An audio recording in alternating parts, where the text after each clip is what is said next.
કપડાને શું કરવું? આપણે સ્વિમિંગ પૂલમાં જવું છે ને. આપણે સ્વિમિંગ પૂલમાં તો નાવા જવું છે. આ તો કપડા હું ત્યાં ધોઈ નાખું ને.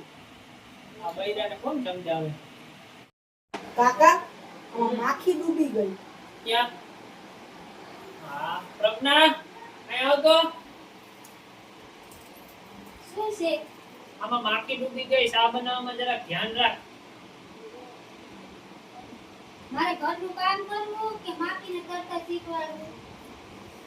આને કોણ સમજાવે? માખીને કરતા ના શીખવાડવાનું હોય, સામાન આવે એનું ધ્યાન રાખવાનું. એ તમને કહું, હા આ આપણે નવા મકાનનું વાસ્તુ કરવાનું છે હા. તો સોસાયટીમાં ઇન્ટરવ્યુ દેવું જોશે ને? એટલે શું ઇન્ટરવ્યુ એટલે? કાકા કાકી ઇન્વિટેશન કે છે. બોલતા ના આવડતું હોય તો બોલતી ના હોય તો કાકા હા આખા ગામમાં ખબર પડી ગઈ. શેની આપણે બે ભૂરીમાં પડ્યા ને. વાત ના કરતો કઈ તાર કાકીને ખબર પડી ગઈ તો મને કાઢી મૂકશે.